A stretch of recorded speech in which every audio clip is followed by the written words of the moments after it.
Welcome, wonderful students, to Lesson 27 of the Changing Economic World topic, and the first lesson of our series of lessons on the United Kingdom's economy. In this series of lessons, I will show you the contrast between the development of Nigeria and the development of the United Kingdom. The United Kingdom has broken through the boundary between developing country and developed country. In the past, just like every country, it began as an LIC and then moved to an NEE and is now at the top of the development ladder as an HIC. You will find that some of the challenges that Nigeria faced and faces today are similar to those that the United Kingdom faced as it was developing. And you will also find in this topic that even though the UK is an HIC, challenges remain to the people that live here. I'm going to explore these challenges with you and also the ways that people's quality of life has improved as a result of the United Kingdom's development. The key question of today's lesson will be, what jobs are you likely to do in this country?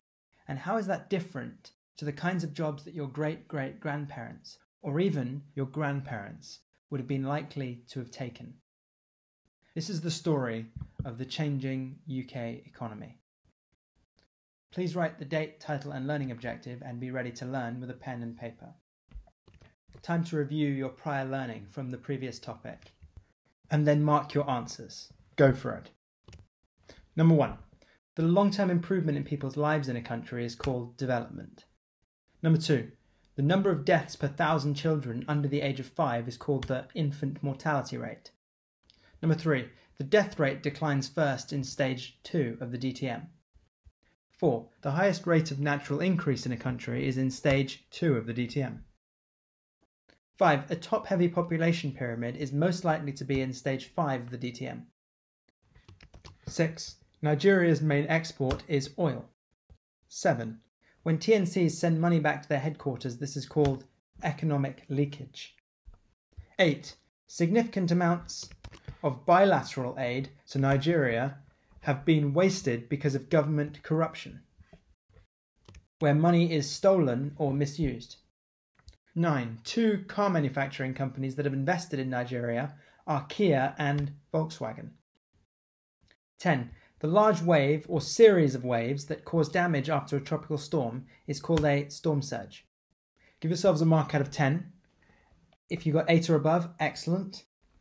Please write any questions that you got wrong and their answers and then test yourselves on these repeatedly. To introduce this topic of the changing UK economy, I'm going to ask you 4 questions that will relate to your own lives and the lives of your family. And I want you to think about them and possibly write down your answers, and then we will discuss the kinds of things that you may have written. So here are the questions. First one, what job do you want to do when you complete your education?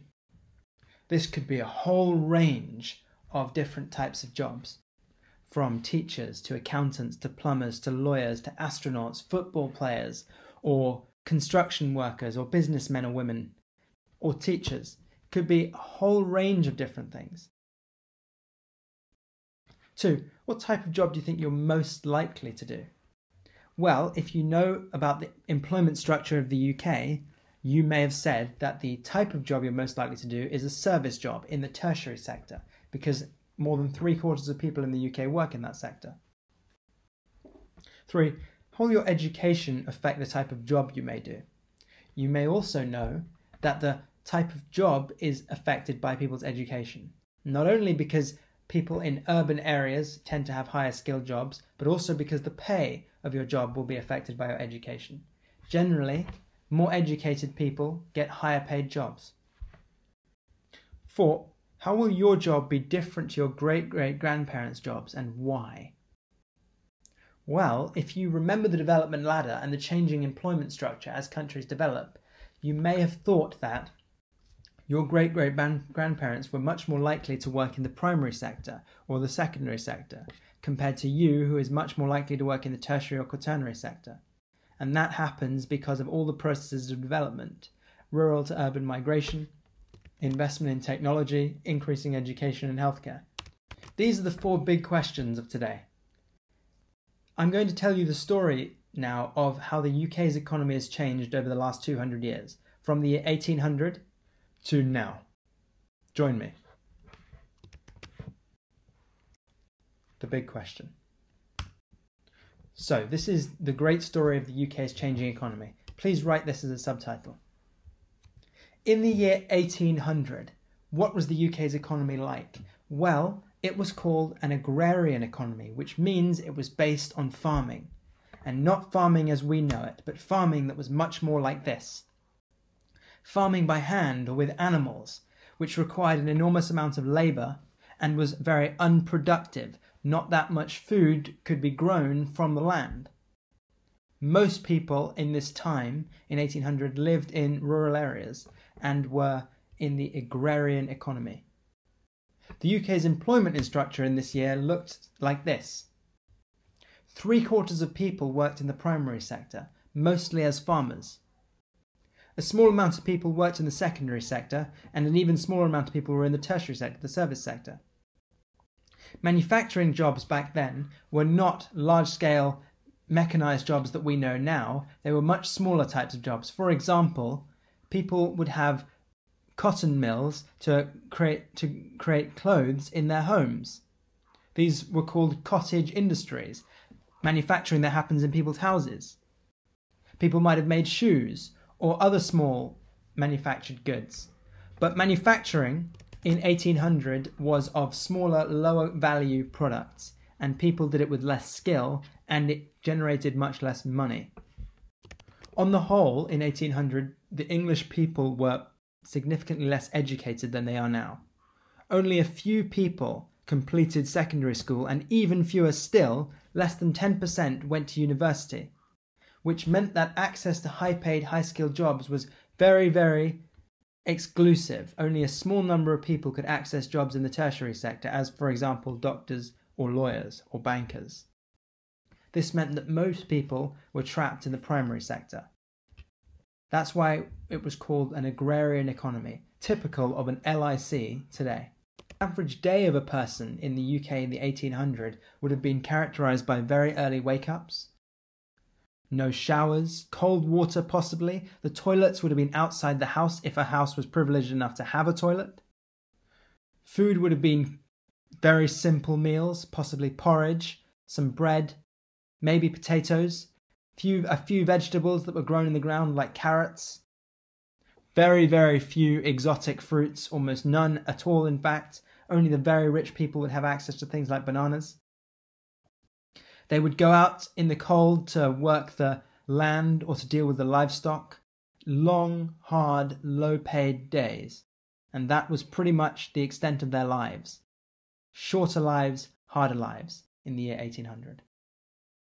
But all that, quite suddenly, began to change because of a few very important technologies that were invented around this time. And the UK's development accelerated at a rapid rate. Let me show you the next step of the story. This moment in time where the UK suddenly developed was called the Industrial Revolution. And the main features of the Industrial Revolution were the invention of a few key technologies that led to some dramatic changes in the jobs people did and the lives they had. The first important technology was the invention of the steam engine. The discovery of coal in the UK meant that people were able to generate electricity using steam that they gained from coal. This meant that electricity became cheaper and more widely available. It also meant that people suddenly had access to machines that could power manufacturing instead of using human labour. Machines were far stronger and never got tired, and so manufacturing output increased significantly. Because that happened, more people wanted to be involved in manufacturing, and manufacturing generated much greater profits. Additionally, a couple of other key technologies really helped drive the Industrial Revolution forwards. The cotton mill used to be a small, hand-driven instrument which produced very, very small amounts of cloth and fabric from cotton. Cotton comes from a plant. When the steam engine was invented, this process became mechanized, and suddenly enormous amounts of cotton were being produced every day across the UK. and this became known as the textile industry. And the UK sold these textiles around its empire around the world and became enormously rich. Additionally, a man named Henry Bessemer, amongst other people, invented technologies that allowed the production of steel and iron to be much better quality. Steel and iron were key materials for the improvement in trains and in ships and in railways. Because of these inventions, transport was made much easier around the UK through trains, and much easier around the world through ships. Additionally, this steel was required in the development of steam engines and power stations. The result of these three technologies was the rapid and significant rise in the secondary sector in the UK. And it looked like this. What was just a small sector now took up more than half of the population as people rushed to cities to find jobs in manufacturing. Additionally, farming became mechanized as steam-powered ploughs farmed the land and the first tractors were invented.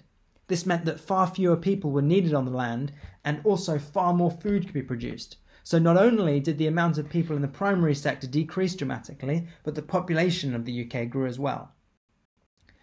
By 1900, the primary sector in the UK was dominated by mining for things like coal and iron, and the tertiary sector was starting to grow as well. But the manufacturing sector was the key feature of the Industrial Revolution, and it was brought about by some of these technologies, most important being the steam engine. Please make sure you watch this video before the end of the lesson. But that's not what the UK looks like now. Another dramatic shift happened in the 20th century between 1900 and 2000 that meant that today our economy looks very different to what it did in 1900. Let me show you. This process was called Deindustrialization. Manufacturing between 1900 and 2000 in the UK decreased dramatically and very quickly. Let me show you why. The first process was called Globalisation. After 1900, trade around the world increased significantly. Suddenly the United States and Europe and Asia and Australia and South America were trading with each other, products. This meant that companies had to compete with companies around the world to sell their goods to the people in the country. Let me give you an example. Imagine you are selling pens to students in your class and in your school, and you are the only person in the whole world who sells pens and who manufactures them. And imagine that the students in your class and in your school need pens to be able to pass their exams and learn. If you are the only person selling this product, you can charge whatever price you want because people will buy it because they have no other choice. So it doesn't need to be particularly good quality because you're not competing with anyone else, and it doesn't need to be cheap, which means you can become very rich.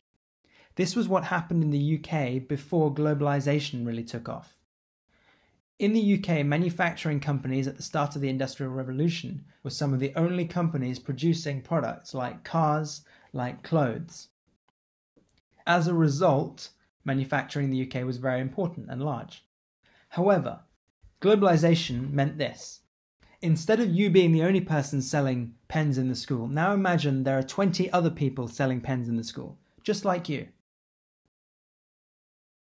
You can't charge the price that you were anymore because if you do, other people and students will just go and buy from someone else. This means that you have to lower your price of your pens, which means that your profits go down. It also means that if you don't sell the best pens, the most reliable pens, people will stop buying from you. Demand for your products will decrease. And so you might even go bankrupt. Your business of selling pens to the students might cease to exist. Whereas those other companies, those other students selling the pens, who might be able to make them cheaper and better, they would start to make much more money. This is exactly what happened in globalisation. In the UK, a wide range of manufacturing companies, especially in the car sector and in the clothes sector, went out of business because they suddenly had to compete with companies from around the world, from America and from Europe. This led to deindustrialization, the loss of the manufacturing in the UK. However, Deindustrialization also happened because of choices made by the government in the UK. These are called government policies. In a school, you have a behaviour policy. Those are a set of rules that teachers and students have to follow. Governments also make policies, but everyone in the country has to follow them. They are decisions made by the government that affect the people. One decision made by the government that affected the manufacturing sector in the UK was called Privatisation. And it meant selling companies that it used to control. Let me explain. Before the 1950s, the government owned and controlled many companies. For example, manufacturing companies, car companies, aeroplane companies, other manufacturing companies like shipbuilding companies. This meant that even if those companies weren't making a profit, they could never go out of business because they were supported financially with money by the government. The goal of these businesses was not to make a profit, but simply to provide jobs to the people. That's called a nationalised company, one that is owned by the government. However, because of globalisation, this became increasingly expensive for the government to own these companies, to nationalise them, which meant that the government thought that if these businesses are not profitable by themselves, then we should let them go bankrupt. As a result, only the businesses in the UK that would remain profitable, despite competition from globalisation, would continue to exist. The process in which the UK government sold its companies was called privatisation. And it meant these businesses could go bankrupt because now, if they weren't making a profit, no one would be there to support them financially. The government no longer owned them. Privatisation led to deindustrialization because the UK companies that used to be protected by the government no longer were. Some examples of privatised companies recently are the railway companies and Royal Mail. Royal Mail still exists and it's still functioning, but many railway companies went out of business or lost income. A large number of UK manufacturing car companies, for example MG, which many of you have never heard of, went out of business because they were privatised and couldn't make an income anymore. As a result of government policies and globalisation, the UK's economy deindustrialised, which meant it looked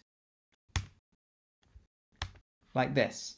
Many factories were sold or closed down, and it led to dramatic unemployment in the secondary sector of the UK. Most jobs, it turned out, were in the north of the UK, which caused problems which we'll discuss in future lessons. So what does the UK's economy look like now after deindustrialisation? Well, we call it a post-industrial economy. It's an economy that is after manufacturing. The industrial revolution led to the rise of manufacturing, deindustrialisation led to the fall of manufacturing, and a post-industrial economy is where other sectors replace manufacturing. Here is the UK's economy in 2019. The secondary sector has shrunk significantly to about 13%. The primary sector is now only about 1% because it's so mechanised and so productive, very few people are required for these jobs. The tertiary sector is now 3/4 of all jobs. People working in retail as shopkeepers, people working as teachers, and health workers in the NHS. The NHS employs more people than any other organisation in the UK. Tertiary sector. As a result, most students and most people watching this video will end up working in the tertiary sector in the UK. Because of this process of becoming a post-industrial economy, more than 80% of the people in the UK live in cities. Very few people are farmers, and quite a few people are in the secondary sector. Recently, the UK's government has tried to invest more in manufacturing, and so it has actually grown. This sector has actually grown between 2000 and 2019, but it's still relatively small overall. You will have noticed, though, there's a purple sector now as well, a brand new one, called the Quaternary Sector. And this is a sector that's very rare in LICs and NEs, but it emerges in HICs. What is the Quaternary Sector? It is called the knowledge sector. of the UK's economy and any economy. Why? Because the quaternary sector is all about research and inventing new things. We call this innovation. Invention of new products. For example, vaccines and medicines, of new technologies for cars like electric motors, of new sources of energy like solar and wind power, of new research into understanding how to solve the development gap. This sector, the quaternary sector, makes up almost 10% of the UK's economy now in terms of people working there. And it means that it's more important than ever to get a university degree in the UK now, because the tertiary sectors and the quaternary sector are increasingly dependent on people having the necessary skills. We call the UK's economy now a knowledge-intensive economy, which means that most jobs are based on how much you know, not what you can physically do, and not how many people there are to do them. So this question that we referred to at the beginning of the lesson, what kind of job are you most likely to do, and why might it be important to be educated? Well, in the UK's economy, educated people have the biggest advantage. Most of the highest paid jobs are available to the most educated people. And increasingly, this new sector is growing, and it's only available to the most educated people. If you work in the quaternary sector, you will almost certainly have not only one university degree, but possibly 2 or 3, and you will be an expert in some specific field, like scientific research, or biology, or chemistry, or maths. That is why in the UK it has become more important than ever to be well educated. This is the story of the UK's changing economy, from an agrarian farming economy in 1800, to a manufacturing economy after the Industrial Revolution, and to a post-industrial economy based on the service sector and the quaternary sector in 2019. Let's assess your learning. Please write 1 to 8. Answer the questions from memory using your notes from this lesson, if needed, and then mark your answers. Go for it. So number 1, what was the UK's largest sector prior to the Industrial Revolution? It was the primary sector. 2, what word means the increase of manufacturing in a country? Industrialization. 3, most new industrial jobs were in cities, which led to rural to urban migration. 4, the spread of goods, services and information around the world is called globalisation. 5, the reduction of trade barriers between countries due to globalisation led to increased competition between British manufacturers and foreign companies. 6, the main government policy that led to deindustrialization in the UK was privatisation. 7, the UK's economy in 2019 has seen manufacturing replaced by services in the research sector. This is called a post-industrial economy. 8, the emergence of the quaternary sector has been largely due to the invention of computers and more highly educated population. Please give yourselves a mark out of 9 and make sure that you've understood all of this by watching the explanations again. Let me review quickly number 8 again. The quaternary sector has been due to the invention of computer technology.